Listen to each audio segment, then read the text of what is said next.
Zombie Dogs is a member of the Hair of the Dogcast network. For access to episodes of this show every other week instead of once a month, check out patreon.com/Hair of the Dogcast. Thanks for listening and enjoy the show.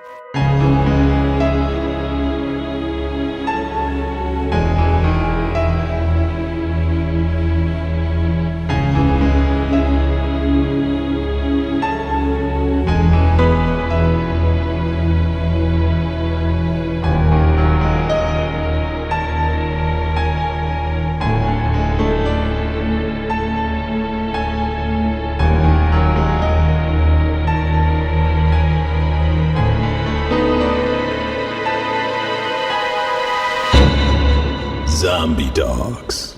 Hey, everybody, and welcome to Zombie Dogs, your favorite podcast about Resident Evil, and finally, Stoy can just talk about Leon Kennedy for the next 90 minutes. September 30th is a day I'll never forget, okay? Yeah. It was the worst day of my life. It's 9:30 for you, not 9/11. Yeah, September 30th was definitely it. Yeah. My name is Brad. Thank you to Isaac and Sterling for the wonderful intro music. And it's really good. It's really good. I was listening to the theme song or the save theme for Resident Evil 2 today, and I was like, our theme is like so reminiscent but different, unique. Mm-hmm. Yeah, it was kind of made me jump out of my skin a little bit. Yeah, it's got a good cadence to it. You know. What's your name? Stoy. I'm Stoy. Sorry, everyone's hearing me talking about it. Big fan of the Resident Evil franchise. Like I said, this is pretty much a dream come true that I'm on a podcast just talking about Resident Evil all the time. Yeah, and you're full back of Leon Kennedy in his swimsuit tattoo. Yep. Whoa. Yep. Impressive. Yep. Hot. I think if you're a Patreon member and you go into our Discord, I think I posted a picture of that Leon Kennedy body pillow I have. Well, I know somewhere. I don't know where it is. I know your ideal lover is the top half Leon Kennedy, the bottom half Daisy's creamy thighs. Yes. That will probably be it. So, who else Capcom, get out there.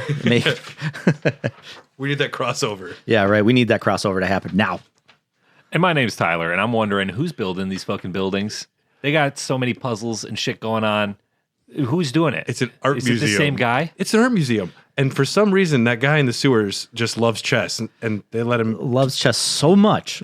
Yeah, like, why do I need to use those as keys? Who put it upstairs? He also likes cards. I got these plugs. I'm going to hide them all over. Oh, you want to get down here? Well, I put the plugs all over the the police station. So if you're listening... you probably know that we are going to be talking about Resident Evil 2 for the PlayStation 1. Now, before we get into the development and all of that good stuff, this is not my first time playing the game. I played this growing up. This is my first Resident Evil game on the PlayStation 1 back in the day. I don't know if I ever beat it, but I definitely watched my older brother beat it. And yeah. It was really fun for me to go back to this one.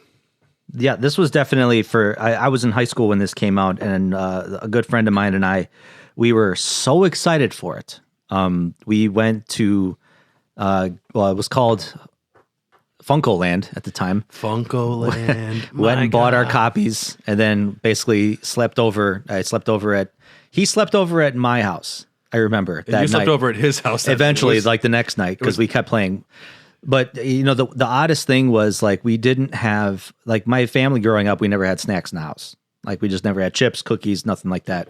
So, you know, my friend is like, man, like, do you have anything to snack on while we play Resident Evil 2, like, for the first time? And I was like, I looked upstairs and I was like, all we got are chocolate chip muffins. So now are chocolate chip muffins just, like, you see them and you think of Leon? Yes, 100%. Well, I mean, I think of Clair Redfield, too. Yeah, you know, but it's always second. Basically, for future Resident Evil games that came out, anytime we played them for the first time, we always bought chocolate chip muffins. It became an actual tradition. Oh, you turned it into like we turned it into a tradition. That's cool. Yeah. That's cooler. So, I had never played this game ever in my entire life until like 3 weeks ago.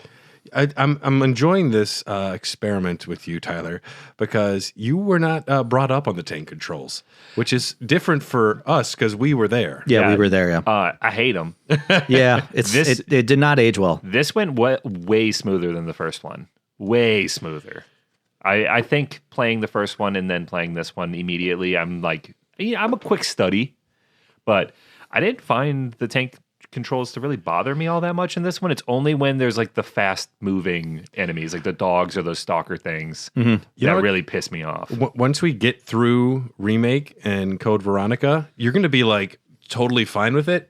And then we're going to switch out of it. And you're going to be like, oh, I do hate this actually. Yeah. Yes, we're talking about Resident Evil 2 today. Resident Evil 2, they started development of this game 1 month after completion of Resident Evil 1, began on that sequel early 1996. This was developed by a group of about 45 people, composed of newer Capcom employees and over half of the staff of the first game. Hideki Kamiya, praise be. Praise be. What up, dog? Praise be. I mean, you're not dead. I don't know why I'm looking up, but you're above us. But you are sensei. Japan is at a higher elevation, I believe, than Wisconsin is. If you want to get technical. I believe so. You're technically right. Gravity has a stronger effect on us than him, is what you're saying. Yes. Hideki Kamiya was selected as director for the game because Shinji Mikami had creative disagreements with Kamiya. Oh, wait, no. Let me just retake that. Shinji Mikami, of course, creator of the franchise Resident Evil 1. Mm-hmm. Also, praise be. Praise be. Praise be, homie. Yeah.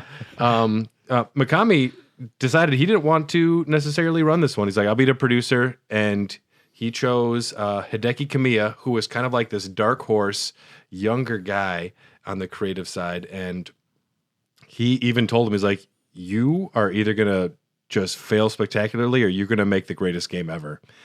And Hideki Kamiya has gone on to be one of the prolific video game creators. He was born December 19th, 1970 in Matsumoto, Japan.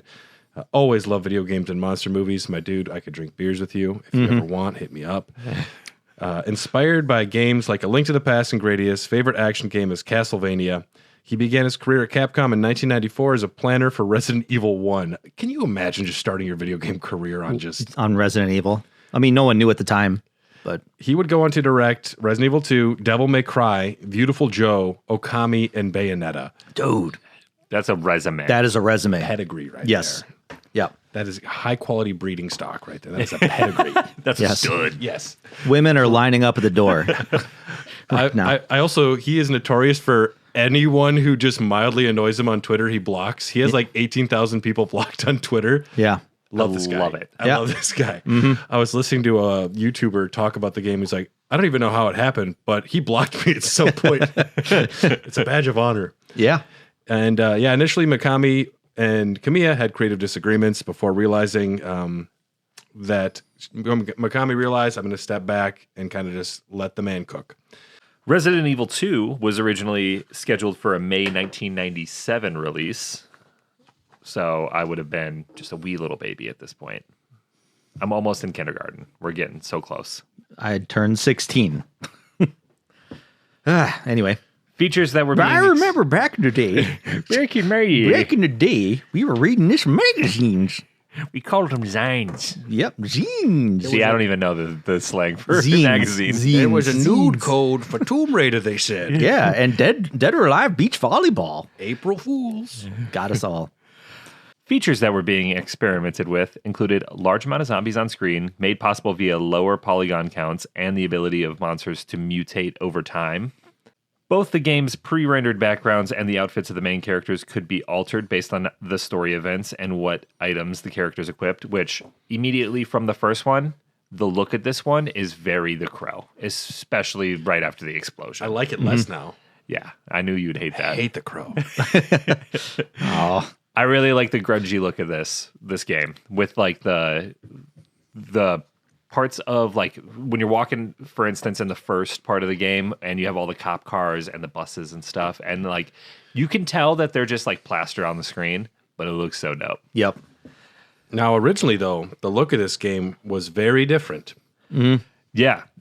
As the 1.5 version approached release, it was 60 to like 80% completed. The development team began to feel unsatisfied with the game, with Mikami stating in a later 1998 interview that no one element was specifically boring, just everything as a whole, adding in a different interview that the game was no fun. Harsh. Yeah. Damn. That's a lot to admit, especially when you're pretty much mostly done with the game. And it's like, this is all trash. 60 to 80%. Yeah.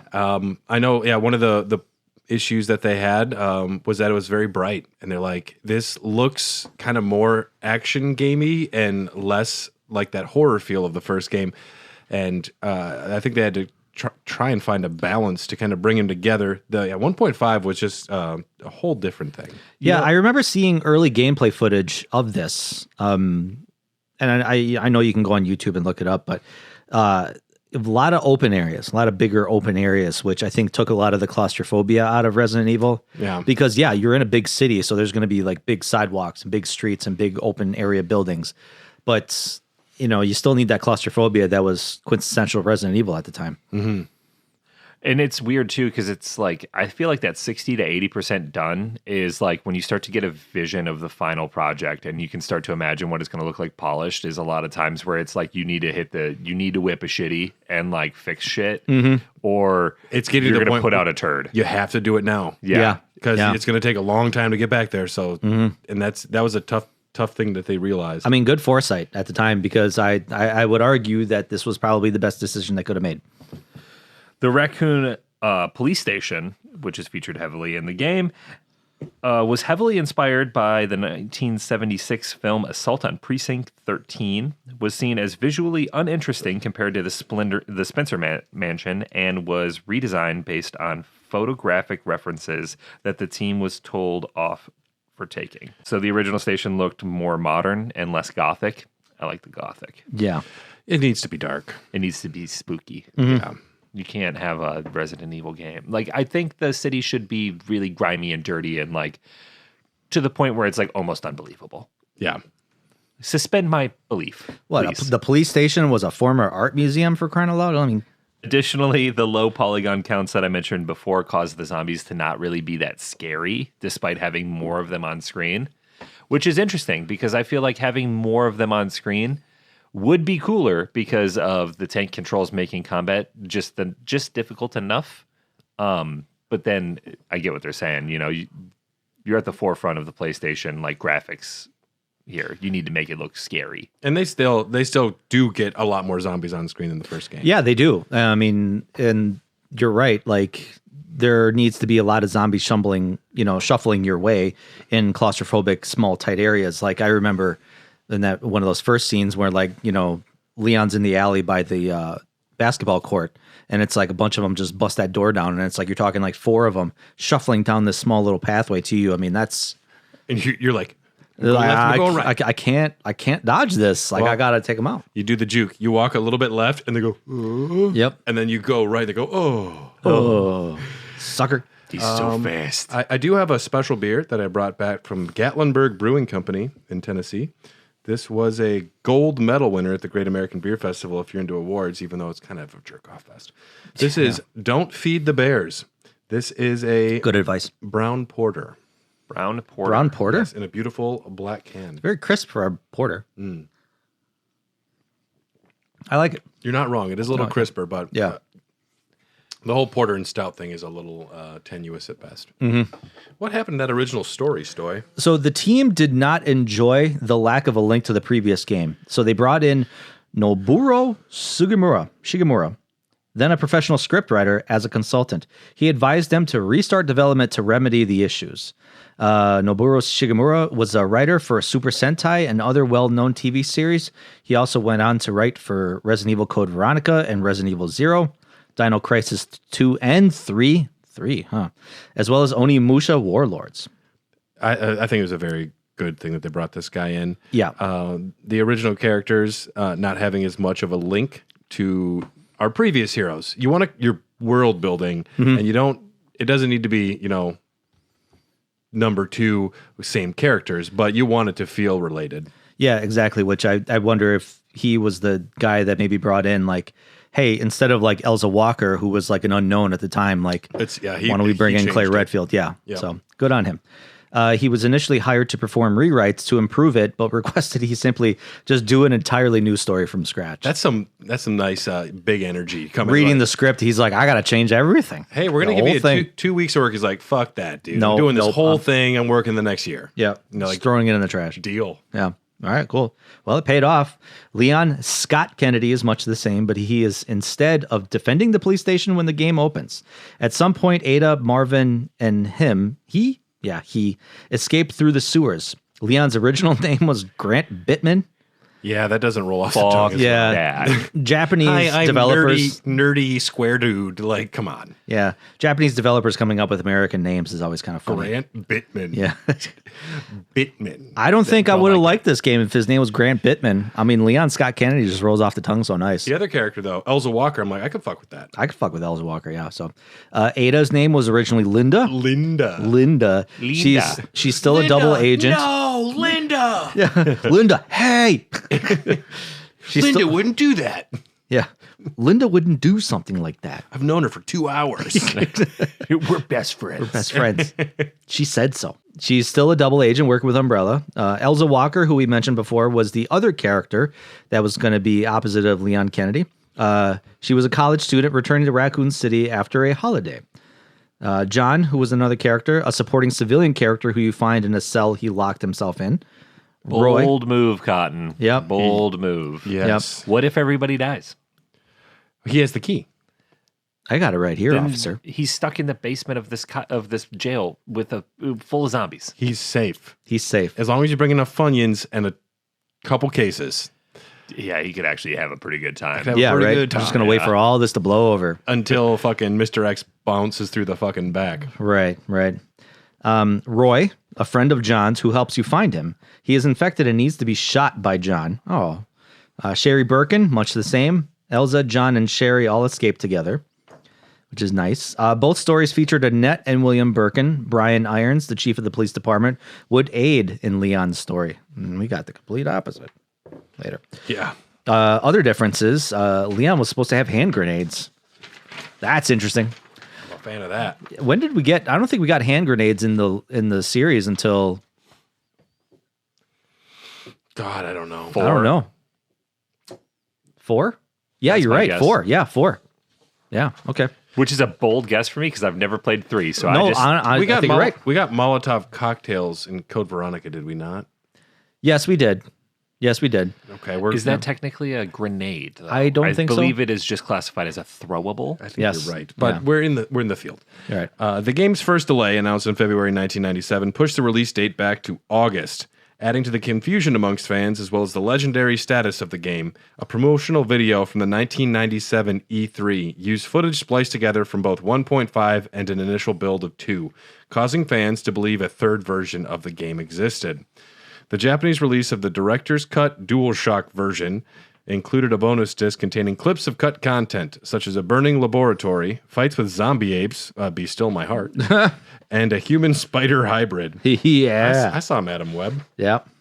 A partially complete demo version of 1.5, often dubbed the 40% build, was obtained by a private collector in 2007. Oh, you private collectors spending millions of dollars on online bids. I need this person to contact me immediately. Oh, it's online. Okay. Yeah, I suppose you can download it. Yeah. It's up there, and there have been modders trying to make this into a full experience. I'm not going to waste my time. Yep. But a partially complete demo was collected, and this same build would, in 2012, serve as the foundation of a restoration mod developed by Team IGAS, which stands for I've Got a Shotgun. Playable version of IGAS's work was released in February 2013. I guess. I have this. That was supposed to be the team name, not I've Got a Shotgun. I have this. It's great Oh, for yeah, shooting that'd been living things. Yeah. Mikami planned to end the series with Resident Evil 2. Wow. Very far-sighted. Yeah, I'll say. Yeah. Yeah, he was like, "This is enough." This is it. We did it. Mm-hmm. Supervisor Yoshiko Okamoto criticized the story, finding it too conclusive to allow for future installments. Instead, Okamoto proposed the creation of a fictional universe that would turn Resident Evil into a series of pachinko machines. Sons of bitches. A meta series. This is Resident Evil, not Silent Hill. In which self-contained stories with common elements could be told. The team did not enjoy the lack of a link to the previous game, which is why Sugimura, then a professional scriptwriter, was brought in to fulfill sales plans for Capcom of 2 million copies. Director Kamiya tried to attract new customers with a more ostentatious and Hollywood-like story presentation. Few assets from 1.5 could be recycled, as the principal locations in the final build had been made to look more extravagant and artistic based on photographs of the interiors of Western-style buildings in Japanese cities. The environments were created on SGI O2 computers, and each background took 2 or 3 weeks to render. Those renders are nice. Mm-hmm. The maximum number of zombies displayed on the screen at one time was limited to 7, making it possible to use 450 polygons for the comparatively detailed models of Leon's hair and Claire. Other than the graphics, one of the most important new features is the zapping system, which was partly inspired by Back to the Future Part 2, a time travel-themed film sequel that offers a different perspective on the story of the original film. The full-motion videos were created by filming stop-motion animations of action figures, which were then rendered to complete pictures with CG tools. And the music for the game was composed by Masami Ueda, Shusaku Uchiyama, and Shun Nishigaki. I might have got that. Nice job. Nice job. Yeah. They're like, we're going to just do it again, but we're going to do it right and do it better. Mm-hmm. In Japan, marketing included a live-action television commercial directed by the renowned zombie film director George A. Romero. Absolute cinema. Yep. I've not seen any George A. Romero film. Really? Really. That's crazy. Popcorn dog suggestion for both of you. Yeah. At least one. Yeah. At least one. Down. Yeah. I mean, we could go kind of campy in Land of the Dead, because that one's got like Dennis Hopper in it and John Leguizamo. That's pretty funny. Leguizamo? I don't know how to say his name, truthfully. Leguizamo. I like Leguizamo. It's like the knockoff I like version. Leguizamo, yeah. Yeah. We got Mr. Sorry, Pitt. John. Yeah. But yeah, so George A. Romero made a commercial for this, which is pretty dope. Having the King of Zombie endorse your product, I think is pretty awesome. And he was just like, you're paying me, right? And they were like, yes. The commercial was filmed on location at Lincoln Heights Jail and starred Brad Renfro as Leon Kennedy and Adriana France as Clair Redfield. The trailer was only available for advertisement in Japan due to copyright issues. Womp womp. Which is weird. That's a bummer. That's stupid. The game had a marketing budget of $5 million. For a commercial. Which is crazy. Yeah. I think that is more money than it cost to make the first Saw movie. Yeah. I mean, it's a lot. Yeah. That's a hefty budget, especially in 1998. Now it's like a fart, though. Oh, yeah. Really. Yeah, fucking... That's catering these days. Yeah. Oh, you want eggs? Do you know how expensive Chipotle That's is? another $5 million right there. You want 2 eggs for breakfast? That's an extra 5. Yeah. Released January 21st, 1998 in North America and becoming the fastest-selling game in the region. Like I said before. Let's go. That's what I'm talking about. Let's go. Let's go. Let's go. Broke previous sales records of Final Fantasy VII and Mario 64. The original 1998 version of Resident Evil 2 sold over 4.96 million copies worldwide on PlayStation, with a total of over 6.2 million copies sold across all the platform releases. Now, I'm so good at somehow reading the books, doing my studying, and not making complete outlines. This is a 24-page outline me and Stoy put together. Yes. And somehow we're missing things. Because I also and just would be remiss if I did not mention, this was originally designed to be a single-disc release for the PlayStation 1. They fucked up the algorithm for the audio in the game, and when they were getting ready to burn that shit, there was one dude who's like, oh, no. And he raised his hand, and someone came over, and they said, oh, no. And they had a situation where it all of a sudden became a 2-disc game in the big case. And that's a big deal. That's a big deal, yeah. Those are much more expensive to make. Yep. And twice the discs. Mm-hmm.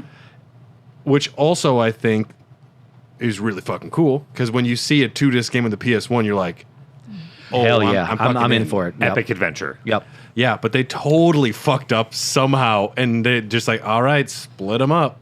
And that's why we got the Claire disc and the Leon disc, which is also really cool. Yeah.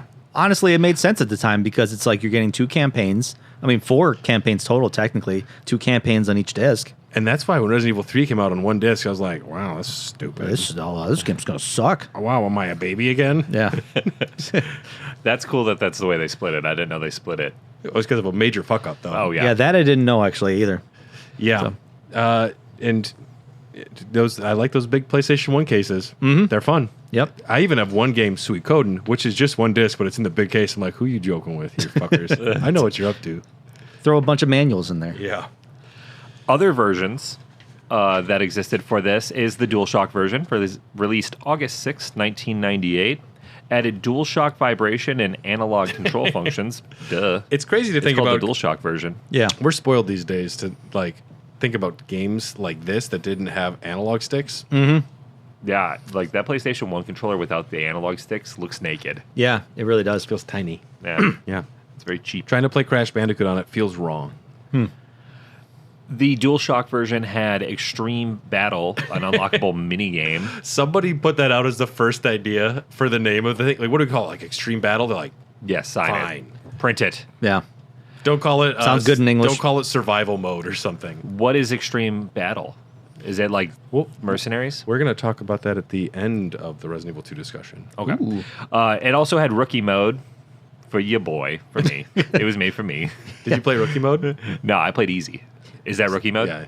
No, That's fine. Well, I didn't start with a powerful weapon and infinite ammo. Okay. You didn't start with the big Uzi, No. the oversized Uzi in the game? No, I just had a shit ton of bullets when I started. Hell yeah. I had like 190 bullets or some crazy shit. And I was like, surely I won't run out. And you did, and don't And you call me did. Shirley. Yes. Yeah, He so did, in fact, run out of bullets. yeah, I was scared. Rookie mode, you start the game with powerful weapon and infinite ammo. It's a big ass Uzi, is that what you said? Yeah. Big ass Uzi. Big ass Uzi. Yeah, it is big too. Doesn't it Nintendo- take up 2 spots for some reason? Or am I thinking Yeah. Code Veronica? It takes up 2 spots, yeah. Yeah. Yeah. But it's a big ass Uzi. Yeah. It's stupid.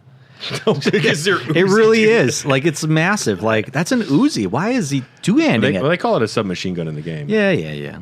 At a certain point, you got to call it that. Yeah. Nintendo 64 had a release for this game in November 16th, 1999. That was wild. It's supposed to be one of the most impressive, like, Technical ports. feats. Yeah, technical feats for the 64. Yeah. I would imagine. So I played a lot of N64 as a kid. I couldn't imagine running this game on there. There's more megabytes in my beer cans. One of the few N64 games to have full motion videos. Cartridge space is extremely limited, 64 megabytes in comparison to the 700 megabytes you could get on a disc for the PlayStation 1. And this was 2 discs. Yeah, so that's 1,400 for you guys counting at home. Get the compressor. I'm go, not nerd. even going to pretend to know how many times 64 goes into 1,400. It would be a lot of cartridges. A fair amount. Audio and video assets were aggressively and creatively compressed. Across 12 months, 9 full-time and 1 part-time employee tackled the endeavor. And you know who that one part-time employee was? It was fucking Gary, who was in the warehouse from the first game. Gary, let's go. go, Let's Gary. go. Made Let's it go. out. Yeah. And he worked on the N64 one. And as soon as they were done, they were like, good job, back to the warehouse. No, and they're Back to the warehouse they're like, you go. Gary, good news. You're working on Resident Evil 2 for the Nintendo 64. And he was like, yeah, wait, what? Wait, what? What was that last part you whispered? You could get alternate costumes on the N64, which is wild that they like had alternate costumes because you should be trimming shit if you're going to port this game. You could dress as Link and Gino from Mario RPG for some reason. I'm just saying, if all of a sudden Claire Redfield rocked up in a Daisy costume, Oh man, Wait, no. Leon Kennedy in a Daisy costume? That's all I'm saying. yeah, sure. That's all I'm saying. That'd be weird. That desert costume from Mario Kart. Let's go. Oh, let's go. Dude. violence adjustments were in the N64 version It's Nintendo. in the menu, and you could change the color of the blood. I missed that about old games when you could make the blood blue, and it was like that's fun. Yeah. Randomized to it was randomized to place items differently in the game, There was a randomize option, which is pretty cool. pretty wild. Yeah. Yeah. It's like playing a new game all the time. I love that. Yeah. That's some speedrunning shit that I'm a big fan of. The only randomizer I've ever really played is Bloodstain because it's baked into the release. I'm not a modder. I'm not a PC gamer. So randomizers for games where it's about collecting and unlocking stuff, very cool. Yeah. And especially like you said, speed running, like you know where everything is, so you know the items that you want to prioritize. But this like completely throws that out the window because it's like, well, I don't know where I'm gonna find this. So I gotta hit every spot. I got 3 plugs and I got a spade key. What are Yeah. we doing? Damn it. Where's that 4th plug? Yep. They also added 16 new in-game documents known as the EX files. Yes. Or X files. I don't know how they want me to pronounce that. The X-Files stars David Duchovny. A lot of people don't know this about him. I want to believe. We want to believe. We want to believe. The X-Files are designed to integrate Resident Evil 2 story further into 3, 0, Remake, and Code Veronica to an extent. There's a lot of slow world building happening that they added that they knew they were going for. Those will be baked into our discussion. It is the only version to use surround sound. How did they do this? I don't know. How did they do this? How do you do that on an N64? Exactly. I don't know. I just follow the fucking Wikipedia guys. Wild. So needless to say, this is one of the most ambitious ports of all time. People are still The most. there's still YouTubers like, how the fuck? Yeah. I don't believe it. How did they do it? This is some witchcraft in here. Who's Gary? It just says Gary on the fucking credits. There was also a Dreamcast version released December 22nd, 1999, based on the DualShock version with the addition of real-time display data of the character's condition on the, for your HUD. It was a HUD. That VMU was so ahead of its time. A little Dreamcast VMU. You know what we're talking about, Tyler? No. Are you talking about like on the controller? The little it's like you a pop in the controller. Yeah. You You can actually see the small, tiny piece. little like dot matrix style data. Like I on don't there. know. I didn't know what VMU meant, and I panicked. so I Virtual said memory HUD. units. What's your favorite Sega Saturn game? Just Sonic. Leave me alone. Oh, Well, that's cool. So it would display it on the little. Check out Tyler's interview with Adam Korlick at the Midwest Gaming Classic. to I was understand that just reference. a child. I was not prepared oh, for the leave him prime alone, time. guys. Leave him alone. Come on. Tyler, good news. You're running the interview about the Sega Saturn, which you have never played. I'm getting really close to just changing my name to Just Sonic on everything. I thought about changing it on PlayStation. Yeah, it's just Sonic. Yeah. I think I'm just gonna full send it. And Yeah. All right, cool. but yeah. So anyway, that was a thing that existed that you put in the controller that I never touched. Includes a playable demo of Code Veronica, so that's pretty neat. Please buy this game, please. GameCube version released January 14th, 2003, so we got a big jump here because obviously GameCube came out later. A direct port of the original PlayStation game based on the DualShock version. The GameCube release lacked all of the added content from the N64 and Dreamcast versions. How the fuck? I think that this is still the preferred way to play it. I would defer to you, Stoy. One of the preferred ways to play it physically. Yeah. GameCube? It's the most expensive port. I think up there with the Dreamcast version because I think they're both at $100. But I want to say just because of frame rate reasons. yeah, and smoothness. Because the PlayStation has all the jaggies.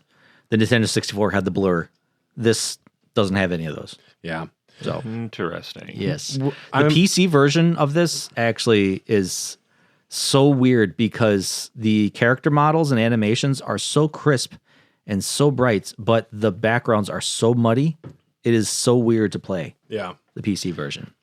I would imagine this recent playing that we all did, the playthrough, I did on the PlayStation Premium Plus, whatever they fucking Spartacus. Spartacus. Which that's not the actual name, guys, but I know, but I don't know what else to call it anymore. Yeah. We've been calling it that for so long. Yeah, I played it on Spartacus, and that's really great. There is a thing, though, where it defaults to the Leon Disc 1, and you have to do this weird hit start, like, at the main menu and go to, like, a separate screen. Yeah, because I once we started talking about the gameplay, I thought that I had to beat the game as Leon to get the second campaign yeah. because it didn't give me an option at all. I remember the PS3 was kind of similar in that if you bought it on the store for the PlayStation 3, you had to go into the menu and select disc 1 or disc 2. Yeah, it's awkward. Yeah. Because I just was like, I hit start, and it was all of a sudden Leon. I'm like, well, that's fine. I was going to be Claire. Interesting fact. Strider 2 for the PlayStation 1. Anybody played that? Aragorn, son of Arathorn. Well, Strider was the not the Lord of the Rings Strider guy. Oh. So no, Strider was like a old like Sega Genesis arcade. Anyway, so apparently this was a Capcom developed game.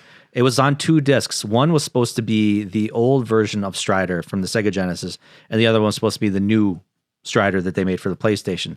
But when they printed it, they flopped discs. I love it. Yeah. So like if it said like Strider for the PlayStation 1 on the disc, you were actually playing the Genesis version and vice versa. So when they ported that to the PlayStation 3, they kept that. So disc 1 was Strider for the Genesis. Disc 2 was the actual Strider game. I'm not confused. Okay. I followed that perfectly. All right. I tried to make it make sense. You know, he's like It doesn't 100 make years sense. old. Yeah.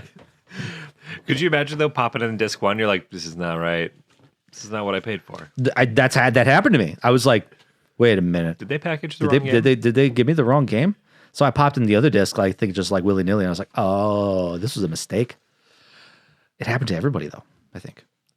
Lastly, the last version we got to talk about is the Tiger Electronics version. Yeah. Black and white only, 2.5D for the Game.com handheld. Yeah, big fan. That was only the thing. Leon. That And was it was the only thing. Leon. Yeah. No Redfield. Yep.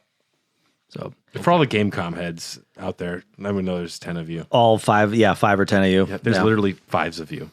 I actually saw this at a copy of this game at Half Price Books a couple weeks ago.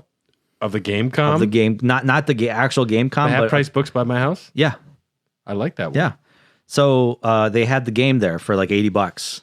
You And almost I bought remember it. I almost bought it. I was with my wife, and she would not have gone for that. And that's She would why not you have said gone for that. go over to the romance novel section Yeah, for just a I bit. think I saw a Taylor Swift album right there. I don't know Yeah. if you want to go look at that. And yoink. It was behind a glass case, so it wouldn't have been an easy pull anyway. Gameplay. How do you play this game?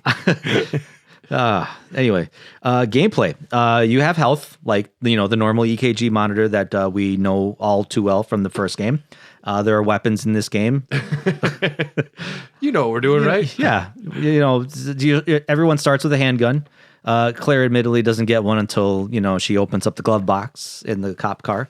And then obviously there's a hefty amount of inventory management. Later on, you can upgrade your inventory if you're that type of person. I imagine Claire knows a lot about guns because Chris is her older brother. I'm saying that exactly. Yes. She was looking in the full motion video. She was like pulling it out, looking down the sights. I'm like, yeah, she knows what she's doing. Yeah, Yeah, I think Chris would be a hard older brother to have. yeah, Yep. yep. So, I mean, she's riding in on a motorcycle. That's pretty badass. The zapping system, what we alluded to earlier, which is the game's main difference from its predecessor, which provides each playable character with a unique storyline and obstacles. After you finish the A scenario with one protagonist, a B scenario in which the events are depicted from the other character's perspective, meaning while this was going on, this was happening to the other character, is unlocked. So that initial scene of the truck, basically, splitting both Claire and Leon's paths. Obviously, A scenario, it's always starts the same for both. But in the B scenario, it's the other side, so to speak. So the player has the option of starting the A scenario with either of the two protagonists, resulting in a total of 4 different scenarios. Actions taken during the first playthrough affect the second. For example, the availability of certain items may be altered. This is simultaneously way more cool and impressive Yep. than you think it is, but also a lot simpler than they pretend it is too. Like as far as there's only, I want to say, one instance where you were offered the inventory pouch and the submachine gun. And they're like, They kind of tell you. what have we been doing all game? We pick up every fucking thing we see. Yeah. And this one, they're like, oh, I should leave one of these for Claire. Why is all of a sudden Leon having a moment like, oh, I'm being really greedy? Should I take the submachine gun or just give her a backpack? Yeah. Yeah. And that's the only instance where the items really affect anything. But the way that if you do Leon A or Claire A, they do a lot of the same stuff. But then the B versions for the other ones becomes quite swapped compared to their A campaign. Yeah. Because they're in different, I mean, the introductions are different, but also you're running into different iterations of Birkin, different scenarios where Sherry is all over the place. Yeah. Yeah. And the biggest obstacle for it is writing an outline. For sure. Because when I was doing this, I'm like, I'm trying to remember, I'm like, how many differences were there in the B scenarios? Oh, there was a lot. Especially at the end with the elevators, where you're the last to show up to the Umbrella Laboratories. So each time you rode the sky cart or the elevator, it's like, well, you got to call the sky cart, you got to call the elevator back. And then, it was just. But yeah, the only way to get the true ending is to beat the B campaign. Yep. So, differences in the characters between Leon and Claire. Leon receives a lighter in the beginning of the game, Didn't even notice I had that. which does not take up main inventory space. It's all the way up in the upper right. I know, and that pissed me off. So I got stuck for literally hours trying to get that fucking ruby out of that paint. Oh, damn. I didn't realize that I had a lighter. He was a smoker. Yeah. Well, that's because everyone vapes now. Yeah. No one knows about in the lighters 90s, are actually used to set things on fire, not just for cigarettes. I'm going to say in the 90s, everybody carried a Zippo with them. So Imagine someone with a vape trying to burn part of a fireplace to get access to a ruby. Yeah, right. Those vapes get pretty hot. All you have to do is like suck on it a whole bunch and then take like a knife and puncture the battery, and I'm pretty sure it'll explode. Put it in a microwave. Okay. There you go. Yeah. Your house is going to smell like Mountain Dew. Ada, Leon's partner, can fire a Browning HP and help Leon in the factory. He also receives the M1100P shotgun and a custom shotgun, a Desert Eagle, and a custom Magnum, which puts in some flipping work. It sure does. And the flamethrower. Which is a flamethrower. Yep. It's in every game I've played that has a flamethrower, it's more of the novelty, fun for a little bit, but never for actual, like, I want this forever. The Last of Us Part 2. Contra. That's a show. Okay. Actually, Contra Alien Wars, that flamethrower was pretty tight. I will concede the Contra point. Yeah. Last of Us Part 2 is just a Pedro Pascal vehicle, and then I quit. Then he died, and the show ended very abruptly, in my opinion. Yeah. Oh, spoiler. Spoiler. I think everybody knows. I didn't even finish. He starts off with the HK VP70, a handgun which has an 18-round capacity and can also be modified into a custom handgun with a big stock and everything like that. He has to find small keys, unfortunately, to unlock drawers. Shotgun shells and Magnum rounds are in his playthrough as well. Claire receives the lockpick.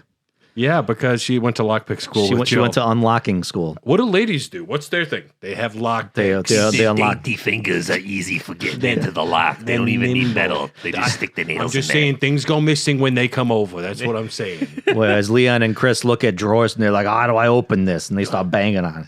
It's a pull drawer. There's no such thing as a push drawer, Chris. How do I do this? It's still stuck. How do I open this drawer? Shoots it. Just the people's elbow right on top of it. Then he picks up one little jewel out of the debris. That's normal key. It does not take up main inventory Chris in an space. escape room, man. Yeah, right. He would just punch through the first wall and walk out. Yeah. It's like Chris going through one of those haunted houses with the real actors. He'd just be fucking decking people. Boom, boom, boom. He would just take one and suplex it. Yeah. Oh, that's too funny. Chris, we love you. This lockpick does not take up main inventory space and can be used to unlock several drawers. So is it like where the lighter is for Leon? Yep. Okay. Yep. Oh, shit. So, Sherry, Claire's partner, cannot use weapons and isn't any help in the factory. Literally, she is zero help. She gives you a key or something. Yeah. Yeah. She also receives the bow gun, the M79 grenade launcher, and the spark shot. She also starts off with a Browning HP, a handgun which has a 13-round capacity and cannot be modified. She also finds bow gun bolts and grenades for the grenade launcher and a bunch of different types. Yeah. The grenade launcher is, I think, probably the most underrated weapon in a lot of Resident Evil games. That thing carries me so far. I mean, the fact that you can like literally take every grenade shell you have and just load it in there. It's nice too for this one because in Resident Evil 1 you'd have to expel the ammo through before you change it, but now you can swap out the ammo in there, which is nice. the way guns work. Yeah, exactly. You can take the bullets and the shells out. It becomes tricky though because you're carrying around multiple ammunition sometimes. The bowgun useless. Really is what it is. Yeah. So, the setting of the game takes place 2 months after the events of the first game. Nearly all of Raccoon City's citizens have been transformed into zombies by an outbreak of the Tyrant virus, a new type of bioorganic weapon secretly developed by this pharmaceutical company, Umbrella. We know about that one. Yep. We've listened to our previous episodes. On the evening of Tuesday, 29th of September, a day I'll never forget, Leon Scott Kennedy arrives in the city to begin his first day as a police officer there. That is so fucking cliche too. It's like, oh, it's his first fucking day. I love it. Yep. It's perfect, but I audibly laughed. I mean, at the end of the day, at the end of the game, someone's like, "Who is this? Who are you?" He's like, "It's my first day." Yeah. I just like Marvin. He's like, "Oh, you must be the new guy." I'm sorry, Looks we're like your not party. going to have your party. Party's been canceled. Also, I'm bleeding out. What kind of police station puts up welcome Leon like fucking 3-year-old birthday party shit up for someone to come in? Did you see the extra L that they misspelled it? They misspelled it, yeah. And then in the remake, you'll know this as well. Yep. There's an extra spot where that L would be, and you can find it on the desk You can below. find it on Like the desk somebody below, yeah. accidentally put it up there, and they saw it, and they took it down and tried to hide it. Yep. They spelled his name how? They spelled welcome wrong. They With put two two Ls, L's yeah. in the Two Ls. PS1 Yep. version. Yep. So initially the PS1 version had, I think, the final elevator scene. They spelled it with 2 E's, elevator. It's weird. Anyway, Spelling's hard. it Just is. ask I me. get it. Talking is hard. I can barely read. You're doing great. we're killing it right now, guys. Leon Scott Kennedy arrives in the city to begin his first day as a police officer there when he suddenly sees a corpse in the middle of the road. As he examines the body, Leon is suddenly approached by zombies. What are you? What's up with he's like popping shots. He's like, what's up with that guy? That was a clean hit. And before we go forward, let's just give a shout out to the voice actors. This game is not as funny as the first one. Nope. Because the voice acting is not B-movie stuff. I think the voice actors do a great job here. Part of me wishes they didn't, because that first one, Barry, is gonna be has a spot in my heart. And then they decided to go back to it with Code Veronica with like Steve Burnside. Like, we need that shitty voice acting again. And the Ashfords. But this is actually really good. I can't think of many instances where I would say that they're not doing a good performance. Yeah, no, they. I think they had, some moments where it was like, oh, that's kind of corny. Like Brian Irons was like trying to be so over the top that it's like, okay, I mean, this is kind of, but still like a really good performance. Every time now that I think of over the top dialogue and craziness, I'm like, you can only put Willem Dafoe there and it'll work. Yeah, you really can. But it would work. So yeah, Leon and Claire enter an abandoned and desolate Raccoon City. Clair Redfield, college student looking for her missing brother. She enters an empty diner upon arriving, finding a zombie eating a corpse. Yep. Says, good evening. How are you, sir? She says, look, I'm sorry I bothered you. Just don't come any closer. Are you listening? Are you listening? And clearly this man who was eating another man that is stumbling forward, missing flesh on his face, going, ugh. I don't know if he's paying attention. This is why every girl thinks they can save him. Yeah. This was a classic They moment. love the bad boys. They love the bad boys. That's immediately what she was thinking as she was backing away. I can save fix him. I can fix him. He's not that bad. Yeah. Just a shower and a little comb through the hair, you'll be fine. Buy him some new socks. He bit me a couple of times. Leon, who's entering the town on his first day, is ambushed by shuffling zombies in the streets and begins to unload on them with his handgun. What's up with that guy? That was a clean hit, he says as he backs away towards Emmy's diner. A frantic Clair Redfield bursts open the door to see Leon aiming a gun toward her. Wait, don't shoot, she screams as Leon yells to get down. He shoots the zombie in the head. They run off and find a police car. And they go further in rather than leave.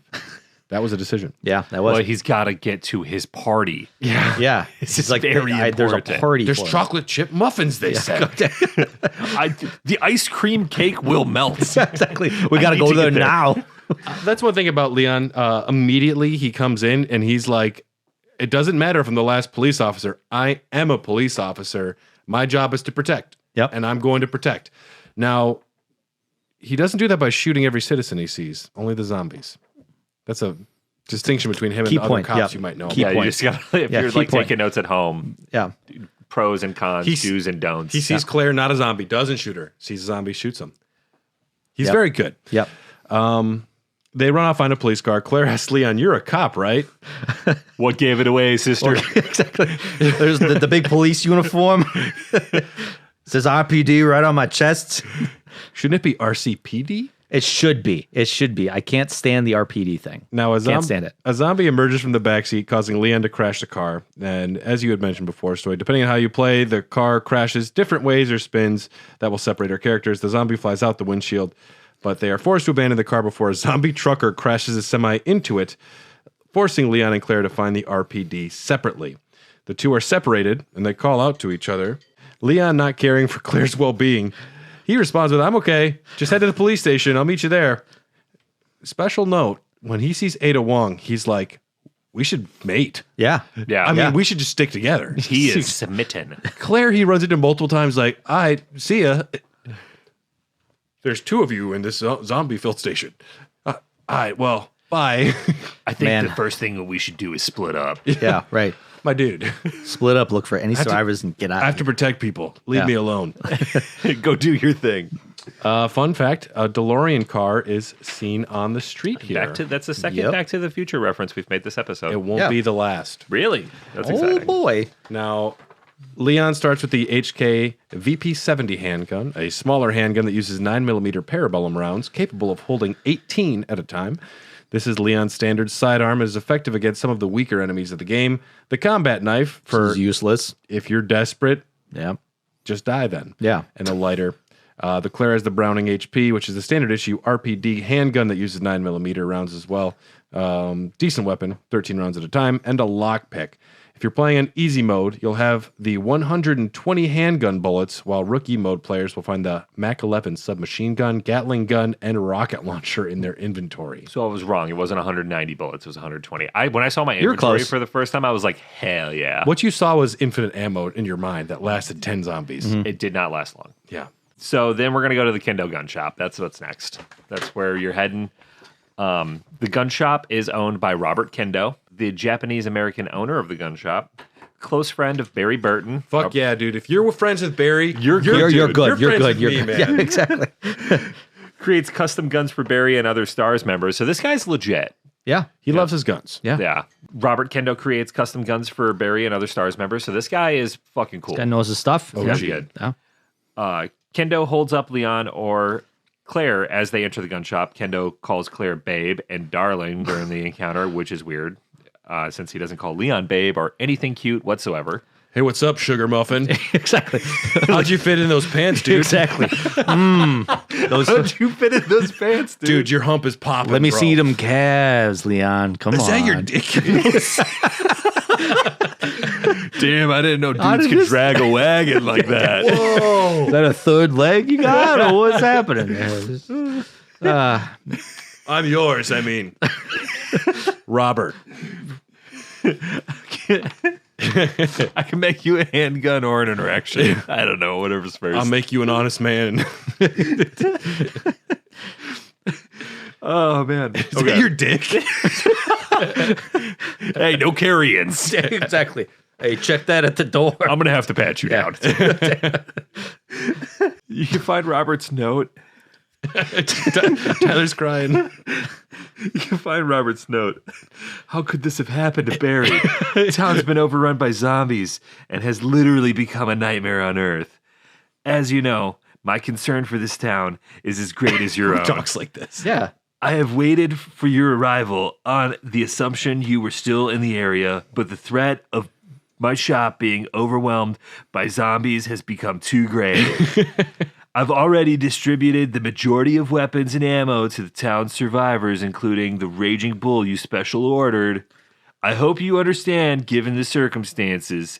At any rate, I have no intention of pointlessly sacrificing my life and will go... will be retreating to Stoneville. Villy. Wherever. Villa? Villa. Sure. I have I'll tears just in go my, Bill. I have tears in my eyes and it's really hard to read. Yeah. You're doing great. If you get this message, meet me there. We'll go fishing. That Robert Kendo. Love, Robert Kendo. So Robert takes the time. He's like, "Hey, Barry, dear Barry, Hope this as letter finds the you well. zombies are attacking my shop, but I wanted you to know we should fish sometime." Who takes? I mean, while I get it. playing Tears Gone Cold, I wonder why. Now, if Barry was Got my out of friend, bed at all. I would write him notes. To Yeah. be honest, Yeah. Hey, Barry, I left you a 6-pack in the fridge. Hey, bitch. Barry, you should see my wicked parlay I just played. Right? Yeah. Stuff like that. Do you see the raccoon game? You have two decisions here. You can simply go through the blue door and make it safely like a coward, or you can kill the 4 zombies that killed Kendo to either receive the M1100P shotgun for Leon or the bow gun for Claire. The shotgun, a smaller variation of the Remington M1100 with a cut barrel. It uses shotgun shells. Who saw that coming? Yeah. And the bow gun, a handheld bow gun designed to shoot arrows continuously. That doesn't make any sense. How are you reloading that quickly? Pew, pew, pew, pew, pew. This weapon isn't great. It seems Leon got the best selection of weaponry. It is still, however, useful against dispatching early enemies of the game, and the supply of bowgun bolts becomes available to Claire throughout the game. There is kind of Or a you get spread lot with of the bolt gun, Yeah. the bolt gun, which is kind of cool, but you know, it's pretty useless. So our boy Robert gets mowed down by some zombies almost immediately. Yeah. Barry, I'm currently being eaten. This sucks. Sucks. Doesn't look like we're gonna take that fishing trip anymore. Catch a big one for me, dog. Hashtag Miss you. Hashtag being eaten. Hashtag being eaten. P.S. This hurts. All right, so then I grabbed the shotgun and then I bounced because I was like, I want the shotgun. I remembered how much fun I had with it in the first one. And I was like, It's nice to have. I wonder if I could just take it off his body because he's using it. And I was really pleasantly surprised that it let me. Then you go out back through the basketball court and the parked bus through the grimy, vile streets of Raccoon City that just look very heavy metal. Or no, not heavy metal. I'd say punk rock. Very punk rock. Very yeah, the punk graffiti rock. definitely. Like some punk. of these zombies have like septum piercings. Yep. Definitely septum piercings. Yeah, I saw a couple belly rings too. You get outside the RPD. Don't try to trip me up like that in the notes. Gotcha. That's all he put a C in there. Yeah. Trying to get him. Getting around the wreckage, no need to pick off every zombie you see in the sequence. Don't. Unless you're me. And then I had to redo everything because I hadn't saved once. And then I sat through that opening cutscene again. And I was like, all right, it's whatever. And I had a beer while I watched the opening cutscene. And then I died immediately again. And then I was like, I have to watch this fucking cutscene again. And I was kind of drunk the night I started playing it. And then I died one more additional time. And then on the third rewatch of that opening video, You got save states on your PlayStation 4 version. I found that out after. Okay. So, but then Good I on was you like, for playing it the authentic way, though. I was like, I have Fuck to. that. I should be able to skip this video. Please, God, let me skip this video. And it's some weird button you got to press, but it lets you skip that opening video. Okay. Oh man, Yeah. But yeah, so couldn't skip that video back in the day. Yeah, this is a pretty hallway section of the game. You're never coming back here. So as much as you can not shoot these zombies, save your ammo. yeah, just run. Yeah. If you haven't changed weapons in the city area and only picked up files, you should find the zombified version of Brad Vickers. If you kill him, he takes a lot of bullets to kill, by the way. You can get the key that unlocks a special costume for Leon and the Colt Single Action Army for Claire. That's cool. Our buddy Brad died, though. The pilot from the first one? Yeah. Yeah. The coward, dude. the coward. And He had to run to Chipotle. Yeah, sure. It's like I get think these that. guys want me to pick up Subway. I'm going to leave and come back. If I come back with food, they'll be so pumped. Wait, why are there only two of you? They're going to instantly forgive me if I bring food. Yeah. I got 6 sodas. This is bullshit. Right. Jill, it's just you? Well, I got too many burritos for this then. I'll eat them. I'll have 4. Fucking Brad. That's Barry. Colt Single Action Army weapon. This Wild West style handgun is exclusive to Claire. It is fast to aim and even faster at firing thanks to the quick draw stance she performs whilst aiming it. It is the only handgun that uses handgun bullets, so it is only practical to use against the earlier enemies of the game. Brad's note. I remember the whiny voice that he had in 3. No! He's coming to kill us. No! Is that monster in the black suit again? Why Yeah, does that nailing thing it, keep nailing it. chasing me? Nailing What do I it. do? This must be someone's sick idea of a joke. Yes. Yes. If I Keep knew going. things were going to end up like this, I would have left the Stars team a long time ago. Which you should have. But whining won't help me now. I know I'm finished. Oh, in my hometown, DeLuca, I bet the flowers are in bloom. If only I could see them once more before I die. Sincerely yours forever, XOXO, Brad Vickers, best helicopter pilot this side of the Mississippi. Who am I writing this to? To whom this All may these notes are like concern. that, where it's like, why are you writing this? Who's this going to? At least Robert has Barry. Yeah, that's true. He was writing to Barry. Brad just his therapist was like, pretend you have friends. Just write, sometimes it's important, chicken noodle soup for the soul, you know? Yeah, right? He's getting chased by a monster and he stops to pulls out a notebook. Okay. Yeah. No exclamation point. Why. Got out of bed at all. Police headquarters. You enter the police headquarters after all of this running through the streets. The main hall is safe, which is nice. You hear that kind of like distinct little doo-doo-doo. Is this I know what the you're saying. first time that you can save if you don't have save slots? I would say yes. Yes. So Ooh. there's the typewriter that's right behind the front desk. There's also a security computer where you can't unlock the doors. So if you're Leon, obviously, you have to go to, you can only enter one door, where Marvin Branagh is. Leon encounters Marvin, wounded in the office to the left of the main entrance. Oh, man. He regretfully informs Leon that his party has been canceled. I laughed so hard. And now you have to remember, I was pretty drunk when I played this. Oh, God. So when he's like, I guess you're not having your party, I was like, oh my God, dude, you have bigger fish to fry right now. Yeah, right. Yeah, hang in there. The ice cream cake, it melted. I'm melted, sorry. yeah. I'm sorry, dude. Chris came in here and ate all the donuts. And Leon pulls out a notebook. No! The ice cream cake, it melted. Why am I even in this If I was town? only 10 minutes sooner. There's zombies. In my hometown, the flowers are blooming. Bye. Bye. Who the fuck? ... Yeah. Claire encounters Marvin too, telling him that he's looking for her brother. He regretfully tells her that no one listened to him, and Jill Valentine's warnings about Umbrella and the zombie outbreak at the Spencer Mansion. He gives you a blue key card and points a gun at you to go on ahead without him. Pretty rude. He gives you the blue key card, which unlocks the doors using the security system in the main hall. Now, when you go through the West Wing, you encounter your first new enemy variant, the Licker. Yay. Oh, boy. I love liquors. Yeah. Yes. As a kid, this scares the shit out of me. As an adult, this is really cool. Yep. Yeah. Because you have that frozen moment where it all of a sudden drops right at your feet, and you're just like, what do I do? What do I do? And then the Licker just kind of like creeps up closer to you. So then, you could start. I mean, the best thing to do is just run away from this thing. I mean, you have your shotgun, so you could use that against him, but So the liquor, it looks like an inside-out person pretty much inside out person. with a Yeah. stupidly long His tongue. brain is literally on the outside of his head. Now, my understanding is it's kind of just the T-virus. Like, this guy was left in the oven too long with the T-virus. It kind of kept T-virusing him. Yeah, I think they kept him in the fridge. I think this is kind of similar to what a Crimson Head would be in the remake. I can totally get that. Some like weird experiment gone wrong, and they're just like, "Ooh, we're coming up with these weird looking liquor things with long tongues." So, Yeah. These enemies have one weakness though, and that they are blind. Obviously, as you can see in the character art, they don't have any eyes. So if you walk rather than run before they've realized you're in the room, it's possible to sneak up on them and get a surprise attack in, or just kind of like keep tapping the forward button, and then you can just kind of walk by them so long as they don't, as long as you don't touch them. I did not know that was even an option. They don't really tell you. Like, that's kind of the funny thing, and I don't recall if I knew that on my first playthrough, or if I just ran away screaming like a little girl.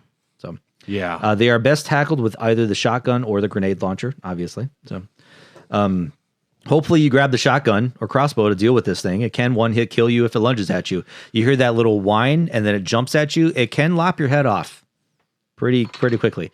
If you're smart, you walk around him and you run around him without him noticing. So you go down that hallway, room to the right. If you're Leon, the fireplace that requires the lighter. Remember that? Remember that, Tyler? Yep. The Took me lighter? forever. Yeah.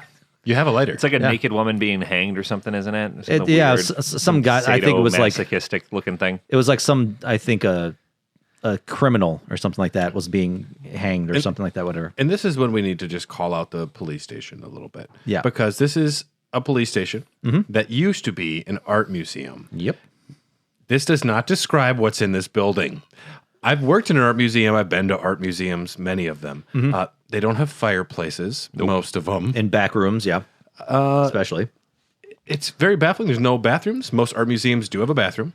Police station's got a lot of them. This whole entire facility did not have a bathroom. When I think about police officers, I think about donuts and coffee. Both cause poop. Yes. And Science. they're going across the street. And that convenience store is very tired of them. Oh boy. Destroying their bathrooms. Why didn't you guys build bathrooms in your police station? There's not a bathroom in there? Well, we have the one bathroom, but you got to have the fucking diamond key to get into it. We lost the bishop plug. Exactly. We don't even know where it is. We think Marvin hid it. I don't know. Marvin's just pooping all day, just dancing like that little Elmo. No one knows about this room. See, this is why you tune into this podcast. You get the real lore. You get the real lore. It's just it's baffling, and the fact that they say it's a police station, I try and imagine working here, and it's tough. Yeah, it's really tough. So you get a document here, Operation Report 1, which you get a little bit of behind the scenes on what happened leading up to the day that you entered into Raccoon City.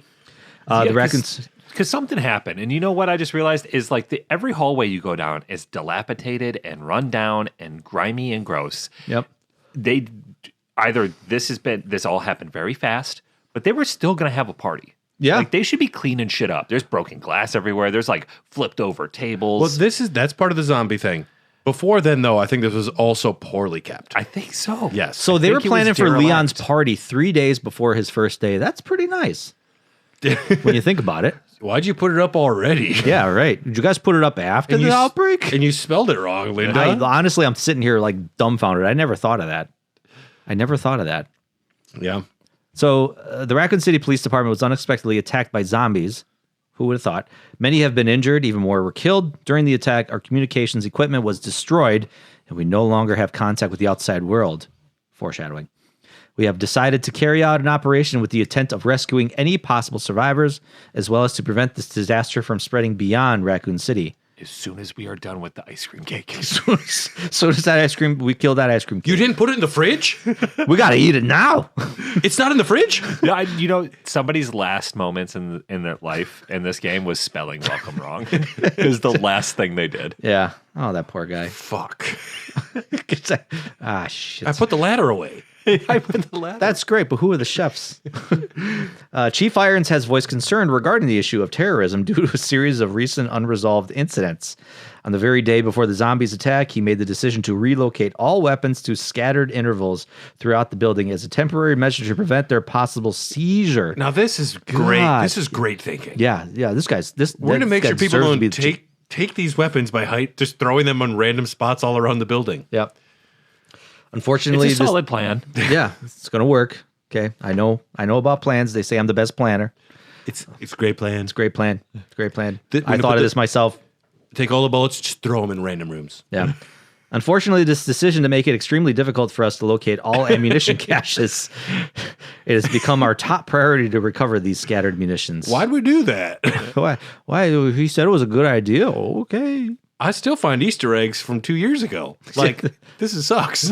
We are not good at this. We were just document Operation Report 2, September 28th, 2 days later, early morning, 2:30 a.m., zombies overran the operation room and another battle broke out. We lost 4 more people, including David. David.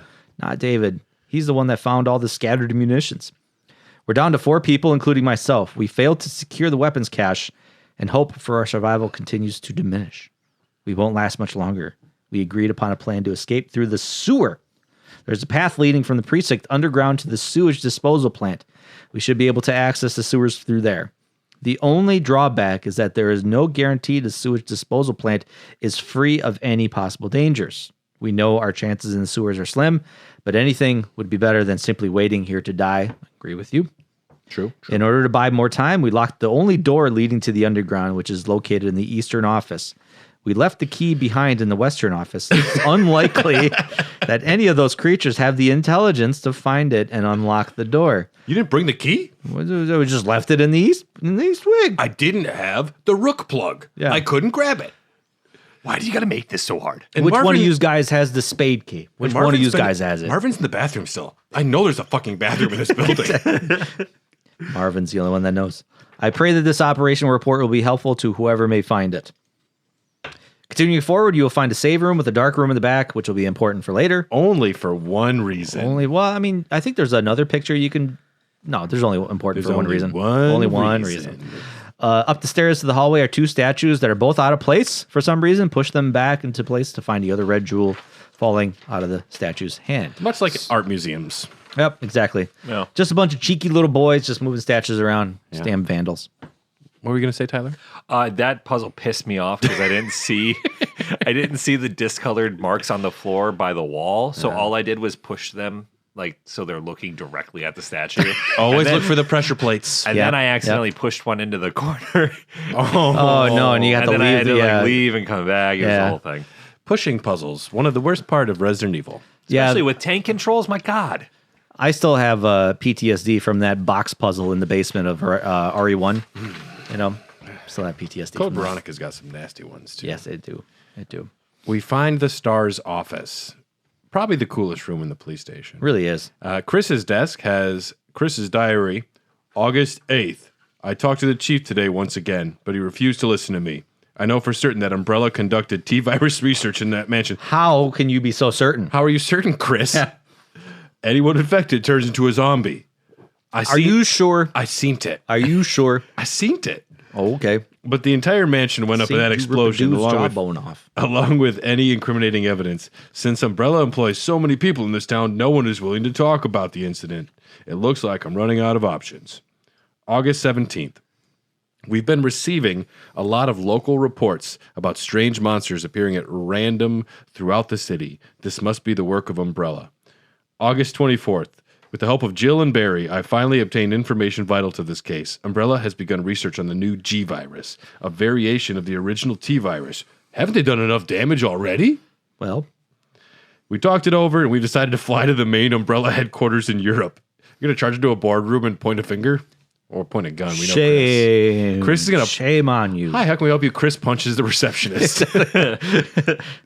I don't have an appointment.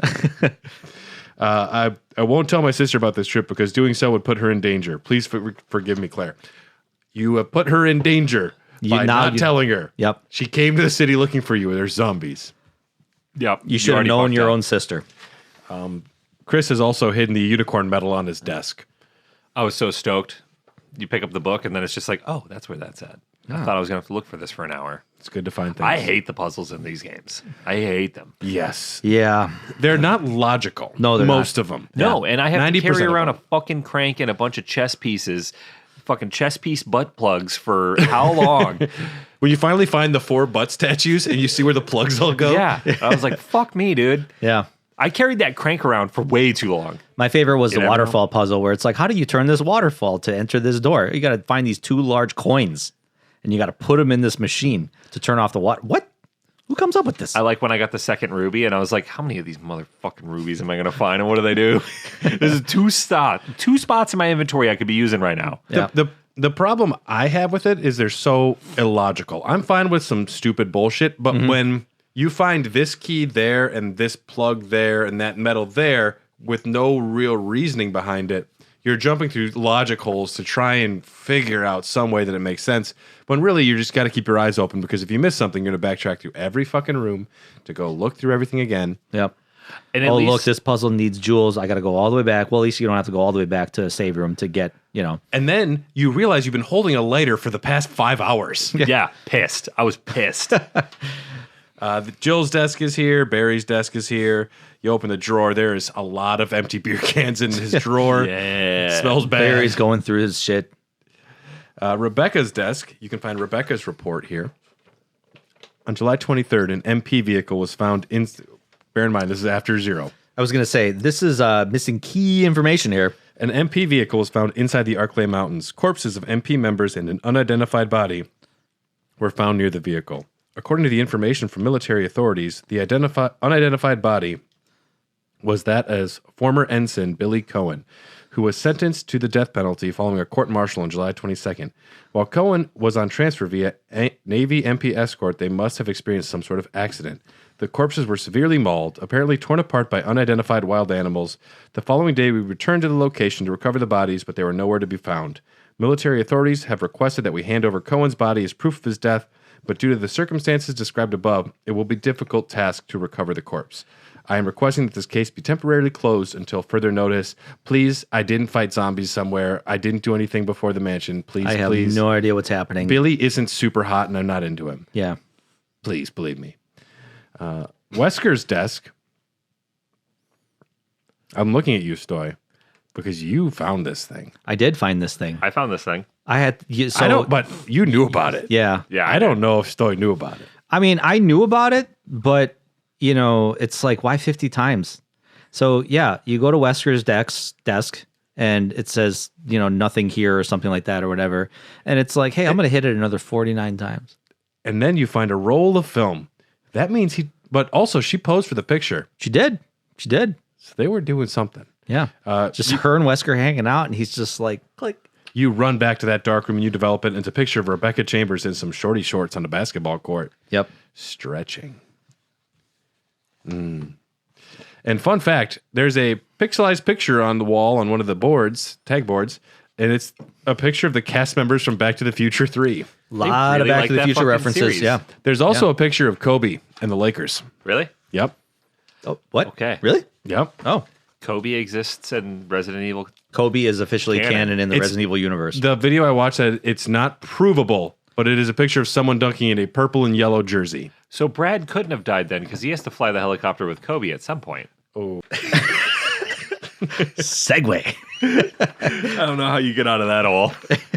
Shotgun. The M1100P shotgun for Leon, if you didn't pick it up earlier. Coward. and you can also find an extra one here. If you did pick that one up, and I left it thinking Claire might be able to pick it up later, but she can't. Mm-hmm. Yep, I was bummed. What happens if didn't you just have 2 shotguns?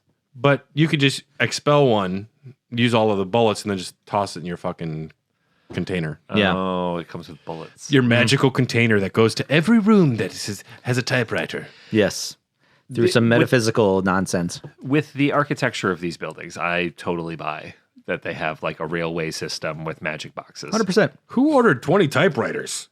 Just put them in different rooms. Just put them in different rooms. Not too close together though. Space them out. It'll be fun. Yeah. We got 5 in the West Wing. We got 3 in the East Wing. We got to mix that up. You know how many notes we write about our days? Just put this note, this diary on this random table over here. Okay. Someone's like, hey, I'm writing a note in here. Get out. Don't.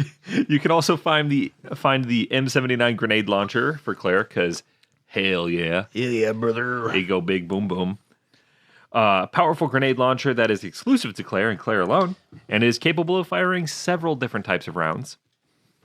There are 3 different kinds of rounds available for the grenade launcher: grenade rounds, acid rounds, and flame rounds. Grenade rounds, they are highly explosive, but not as precise as the other forms of rounds. The spread on these rounds upon detonation is quite wide, capable of damaging several enemies at once in close proximity. Acid rounds, heavy shells filled with deadly acid, effective for destroying all manner of living creatures. These types of rounds are effective against most enemies in the game. Acid is fun. Mm-hmm. Acid is fun. Flame round, heavy shells filled with a deadly combustive compound effective for destroying many flammable creatures. They also have a very particular use, and that is to clear the vines from the ventilation system. These are great for flammable things. For These set things on fire. You can also find a document mailed to Chris. Yeah, the fax that comes through. As per your request, we have conducted our internal investigation and discovered the following information. Regarding the G virus, we let it loose in New York, and now there's a thing called G Unit running around. He's got a magic stick. It's talking about going to a candy shop. I don't know what the magic stick is. Is that It's seductive. I think it's a wand of some sort. Maybe it's a giant. What's that in your pants, Leon?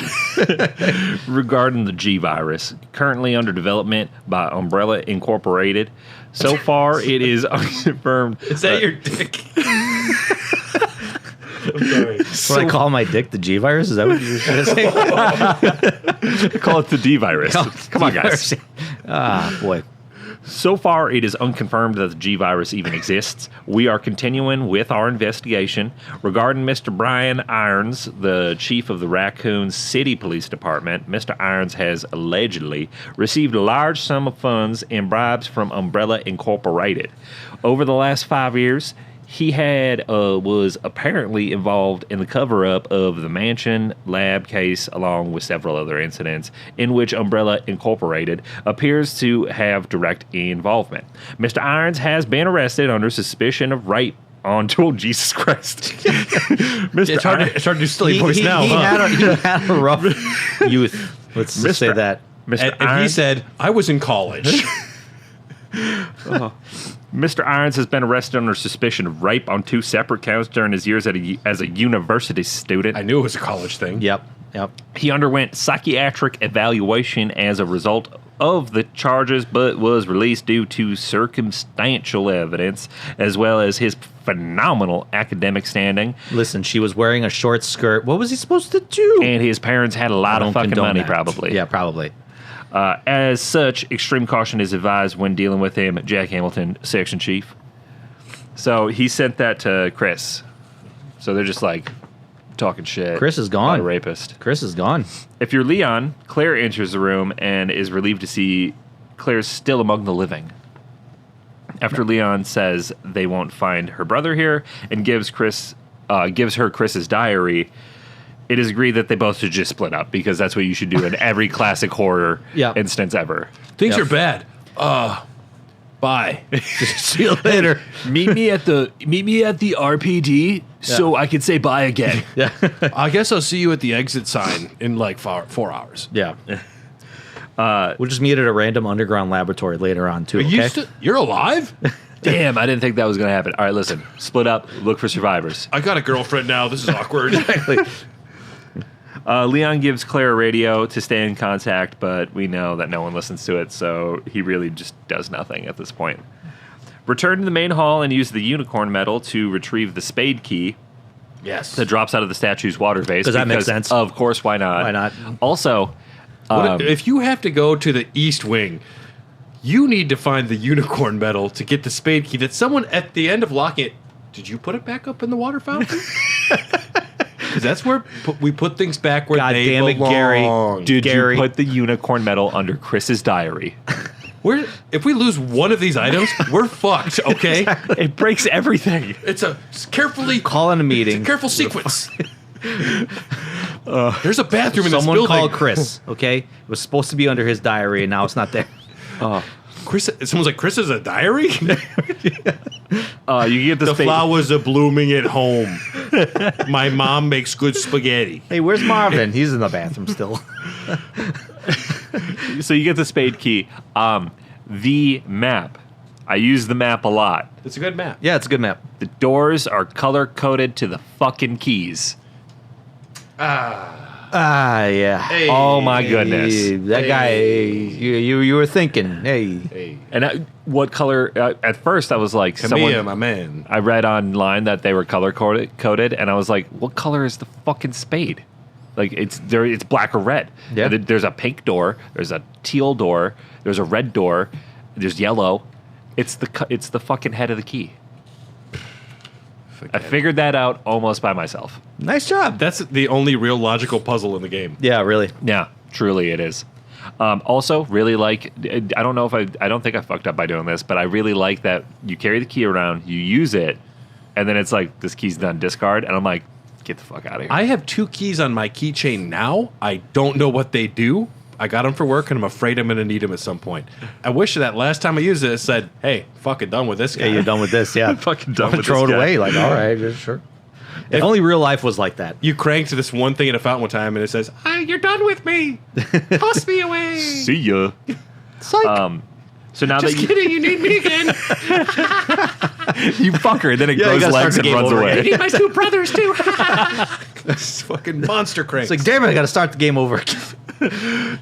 Once you got the spade key, you can go back to the West Wing and get the crank in the small hallway. Carry that with you for the rest of the fucking game. Now you have a dedicated crank spot in your inventory. Yes. I feel like you need that, yeah. Mine was the 4th, because it was like handgun ammo, shotgun ammo. So it was a 5th.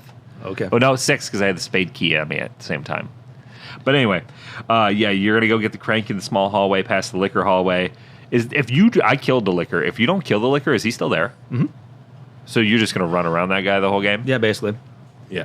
Sometimes he just, hangs out on the roof and he doesn't, or the ceiling, and you don't even know he's there until all of a sudden, like, you're running by and he just drops down in front of you. So, jump scare. This part was a little frustrating. You have to go into the file room, and there's a little fucking ladder you got to move to get the crank. I could see the crank, but the ladder, I didn't feel like it was colored or like stood out from the background enough for me to realize that I could push it right away. So I just kind of stood there for a while, like, the fuck am I doing? That's why everything glistens in later games. There's a twinkle. I like the white. I like the little white sparkle. Yeah. That's very important for my stupid, dumb goblin gamer brain. And we're going to call that the end of this episode of our Resident Evil 2 coverage. We're going to be back in, unfortunately, 1 month for non-Patreon members. If you're on Patreon, you'll see us in 2 weeks, where we're going to continue tackling the RPD and figure out just what is happening down there. Are there any more keys, do you think? Are we going to find any more keys later? Oh, there's going to be several. Yeah, there's got to be a way to, like, access the sewer system, too. There's got to be... Do you know how chess works? Kind of? Because you don't need to know, but you kind of need to know. Okay, all right. I mean, I know a guy that really likes chess. There's one boutique shop in Raccoon City where the guy makes medals with different animals on them. He's like, I am doing very well here. Yeah, exactly. Business is a booming. You wanted me to make keys with cod symbols on them too. It was great. They're running out of symbols. I go through 2, 3, 4 cranks a week. They just keep misplacing them. Keep misplacing them. I told them to just leave it in the slot. They're like, no, you got to move it. They said they want a Star of David crank. No one makes those. I feel like it's kind of sacrilegious. It's the fucking Sabbath. It's for an underwater fall thing? They said there's going to be 2 statues with jewels. I quit paying attention. They just paid me money and I just do what they ask. They said they need a tiger statue by Tuesday. He said he wanted the jewel inside a painting, and I was like, just put it behind the painting. And he's like, no, I want it in the painting. How are you going to access it? We got to burn it. Now, this is where it gets tricky. We need coin slots, okay? Coin slots, and then a pressure mechanism only for shotguns. Yeah. All right, here's your bill. We'll see all of you next month on Zombie Dogs. Thanks, guys.